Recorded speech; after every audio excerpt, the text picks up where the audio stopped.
Olimpiskais ciemats ir tepat, blakus man aiz muguras, bet 3x3 basketbola treniņu arēna atrodas šeit, ļoti lielā angārā, pavisam netālu no Olimpiskā ciemata.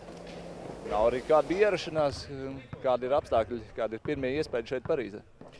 Forši, ka bija slidojums, tas bija forši un nebija tās mocības, bet viss forši, ierodamies, tāds sportiska atmosfēra un forši, visi krūti. Visa tā olimpiādas padarīšana ir tādas pirmās emocijas uzkrātas, iekārtojāmies istabiņās, bijām pirmajās pusdienās, tagad arī pirmais treniņš. Viss forši, viss liels, var redzēt, ka beidzot var saprast, kā tas notiek olimpiādas tajā pašā augstākajā līmenī, kad viss ir sakārtots un ļoti patīkam, nevar sagaidīt turpmāko. Kāda ir šī arēna, tie pirmie iespējas, kur jūs arī patrenēsieties tomēr? Laba kvalitīva, bet nezinu, gribējās laikam, lai esam svaigā gaisa ārā pierast, jo spēļu korts būs noteikti ārā, tad vismaz kaut kā tā to sajūtu noķert, bet nekas, ir labi. Istabiņās jau bijāt, ko redzējāt? Bijām, jā, un tās slavenās kartonu gultas arī izmēģinājām. Nekāda vaina, gulēt varēs, vienīgi istabiņā ir šausmīgi karsts, bezgaiss, it kā kondicionieris tur ir, bet, viņš tur maisa to kaut kādu silto gaisu, jo tur jāieliek kaut kāds augsts ūdens, bet tas augstais ūdens tik cik augsts viņš ir, tik ir. Bet būs labi, jā. Tas vienīgais varbūt mīnus, ka tur istabiņā bezgaisa ir.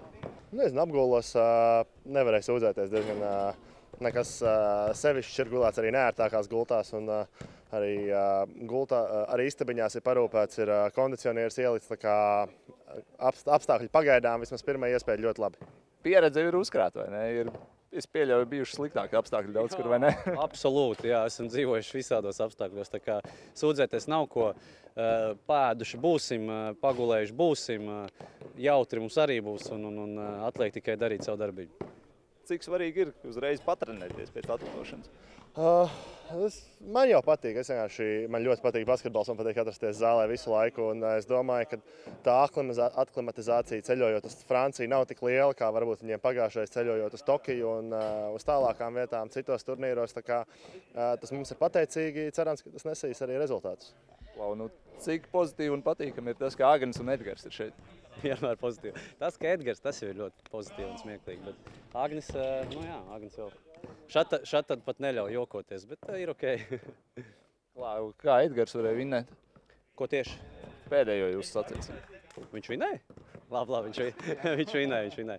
Metienu konkursu tomēr, viņš ir labākais metējs, automāts un tā kā nekas jauns. Bet vai jūs redzējāt divas iepriekšējās spēles, kurās Agnes zaudēja?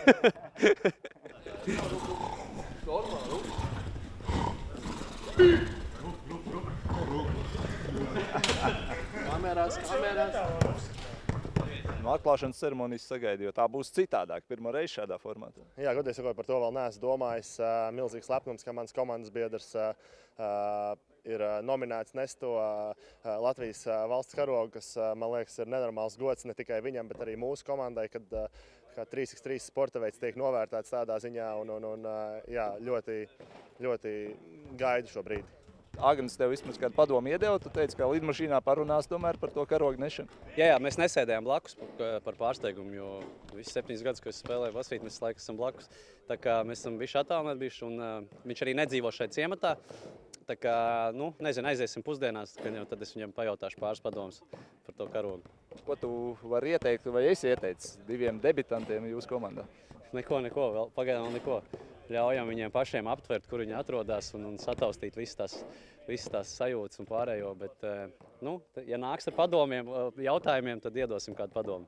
Protams, padomi ir doti dienā jau visu iepriekšējo gadu, tā kā tā mums ar Zigi ir neatsverāma tāda